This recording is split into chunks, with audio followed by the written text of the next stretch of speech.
And welcome back to Zanpakuto Creation Series, pre-recorded for Thursday.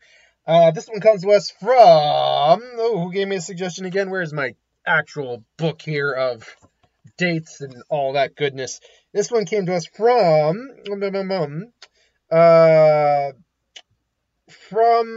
Meta Jet Helicopter? Or is it Martyr Jet Helicopter? Who was it exactly? It was... You'd think I'd have this lined up prior. It's a Meteor Jet Helicopter who asked, and it was you're really the only person who legitimately asked this question about Alucard. What is Alucard's Zanpakuto? Sorry, I should have. I was still looking at my notebook. What is Alucard's Zanpakuto? Let's angle a little bit more center in the screen there, shall we? What is Alucard's Zanpakuto from Hellsing? So Alucard is Alucard's a unique case here. And now I am going to just basically, I will go into what I think his personal Zanpakuto would be. Because of the nature of Hellsing and because of the nature of Bleach, there are tie-ins, not tie-ins, but similar natures of context to the shows that would cause a weird dichotomy. What I mean by that is Bleach is all about the spiritual world, soul reapers, Zanpakuto is personification of your soul, all that. But souls play a part in Hellsing as well. Souls actually are a big thing, particularly in Alucard's case, because when he drinks someone's blood, he actually is taking their soul and storing it in his body. That's why when he takes a mortal wound, he doesn't die. Besides the fact he has high regeneration anyway as a vampire. That's what it's because he basically supplants his life for theirs. He just trades his soul for theirs, which means he has an astronomical amount of souls. I believe before the incident in London, he had around 2 million souls in his body. In theory, he could theoretically have access to every Zanpakuto those souls have because he carries those souls in him. Now, he'd have to learn every one of them, all that, and even after 500 years of living, I think that's a lot of... I don't know if you have enough time in the day to do that. But still, theoretically speaking, he could actually have every Zanpakuto of any one of those souls. But that's not what we're talking about. We're talking about Alucard himself. And I heard a great... I watched a video a few days ago about a theory about Aizen's Bankai, and... they mentioned something in there that I'm like, well, yeah, not every Zanpakuto meshes well with their user necessarily. Look at soy phones. But they brought up something about soy phones that I'm like, why haven't I been applying that to any of these? I mean, I kind of have, but I kind of haven't. Is that the Shikai kind of represents the outer image you portray of yourself, the base ability, if you will. But then the Bankai is kind of who you really are inside. They use Soifon as a perfect example for that, where Soifon Suzumebachi is who she wants to be, who she portrays herself on the outside to be, the assassination tool, the perfect assassination tool. Whereas her Bankai is a giant F-off missile, one shot, one kill, and it kind of portrays the portrays the inner version of her, who's a lot more loud, seeking attention, a lot more emotionally driven, all that kind of scenario. So, I'm going to try to apply that more to the Zanpakuto series, but B, I actually feel that's kind of like a really good message for Alucard here. So first and foremost, what is the type of Zanpakuto that Alucard carries? Well, I think it is a Keto/Melee type. It's a Zanpakuto that is very much designed for combat, because he is first and foremost a warrior, but he's so old, ancient, and, bloodthirsty, as well as vicious, that I do think there's a Keto aspect to it. Sealed, it's just the katana. It's just the katana. But this is where I went a little meta, admittedly, with the Zanpakuto ability. And the name, the ability a little bit, but the name particularly. The release, eat my wings so I may be tame. Here, as in, here lies the bird of Hermes, eating my wings so I may be tame. I could have also gone the abridged version, but I chose not to. And, funnily enough, I think because that's what he describes himself as, and because souls and identity are actually a big thing in Hellsing, particularly near the end of the series, I think a Zanpakuto is called the bird of Hermes, or the bird of Hermes, or Iromesu no Tori. The Bankai, though, that's where I actually had to add something to. I think this would be the tragedy of the bird of Hermes, or Iromesu no Tori no Higeki.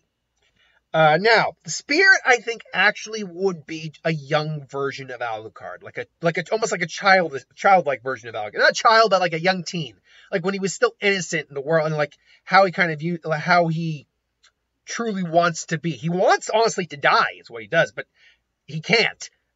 Pretty much. There's been no one really out there to challenge him, save for Anderson for a short time. And even then, no. So he just goes around killing monsters. But the difference is that when he goes into Bankai, the child gains all the extra eyes that he has. Like he's a demonic version of himself. In terms of what the sword's form would be, I think it would basically be that big claymore he carries in that fight against Anderson, in his true form. When we see him as just pure Dracula. That claymore, maybe you could design it a little fancier. Maybe it's a bit more edged. Maybe it's a bit more jagged. But that's basically it's a elegant looking weapon, but it also looks just gnarly. Like this thing will cut you down. In terms of what the Zanpakuto does, well, we haven't had one that does this. The closest one you can think of is Unohana's, and it does not do this. It just looks like it kind of does, but it doesn't. Speaking of which, my next episode of the Naruto Miyazuki What If is up, so there you can watch that. But I think it's a blood manipulation Zanpakuto. What I mean by that is, if you're going up against someone who has blood, for example, if it's Shinigami to Shinigami or Alucard or Quincy, and you cut them, you can start to pull the blood straight out of them. Now, Zabuza's had a bit of a similar thing, except it was basically able to draw in blood / Ryatsu for iron. This is actually almost like a pure blood thing. Where to the point where it can kind of even, with like say a hollow doesn't necessarily have blood in the traditional sense, can even pull like some base Ryatsu and kind of just manipulate the blood.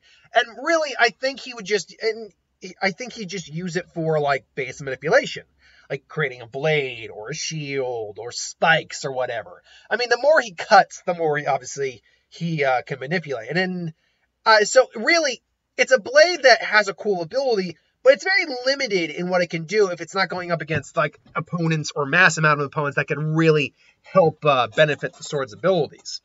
However, that's where the Bankai comes in. The Bankai, I think what would happen is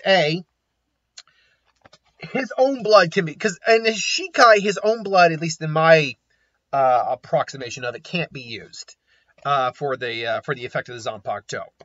But I think in the Bankai, not only can Ryatsu now be pulled as well and kind of be turned into a blood-esque substance, but I think his own blood is pulled out and basically kind of wraps around him like the armor in his Dracula form, like his true form. And I think this works because it represents the duality of Alucard. The Shikai, where it represents this scary monster of men, and just bloodthirsty warrior. But then you get the Shikai, or the Bankai, which does represent that, but also represents the fact that he kind of wants to die. Hence him pulling his own blood out and putting his own life on the line. This would be the double-edged sword, if you will, of this Bankai, is that this Bankai is guaranteed to kill him if he uses it for long enough. Now, he doesn't necessarily just, if he wanted to, he could just kill, now, to go with Alucard's mentality, if he wanted to, he could just kill himself by just using the Bankai and letting it exist for a while. But that's not how he does want to die in battle. He's still a warrior. He still wants a worthy opponent to end his life after all this time. But he's still going to, he's not going to just kill himself, is what I'm saying. He's not suicidal in that sense. Like, because if he really wanted to, he could probably kill himself if he actually wanted to. All he has to do is purge the souls out of his body, which he did, and then just leave his soul open and then just kill. No, Alucard wants to die, but on his terms. And that's the thing. That Bankai lets him die on his terms, assuming he can't beat his opponents. So I think that's a really good a representation of who Alucard is, and ties into the vampiric theme of him, as well as the little bit of humanity he actually still kind of has. But believe it or not, even though people can argue this with me as a fan all they want, but I do believe Alucard does still actually possess some very, it's like if you're looking at percentage, it's like a 1% versus the 99, but there's still some level of humanity left in there. It's just so gone. Like, he's not going out there willy-nilly just eating people. He knows how to actually act in public. He doesn't kill innocent people. Like, when you actually think of, I mean, you can make the argument in the third episode, what about all those, officers he skewered? Well, technically they were innocent people, but they were coming at him. He's not going off in the street and eating a kid or something like that. He's not, like, killing a family for no reason. No, there is reason to why he does what he does. He's not a complete, blind, sociopathic monster. He's just Dracula. Even Dracula didn't just go out and go like, blah. No, he walked. He actually enjoyed certain facets of the living. So, yeah, there is a level of humanity still left in Alucard. It's just so buried under the vampiric, demonic nature of him that obviously that he can't. He's more monster now than man. But anyway, that is, in my opinion, Alucard's Zanpakuto. But what is just my opinion? What do you think about this? Do you agree, disagree? Let me know in the comments below. But thanks for watching. I hope you enjoyed. Like, comment, share, subscribe, and I'll see you for the next one.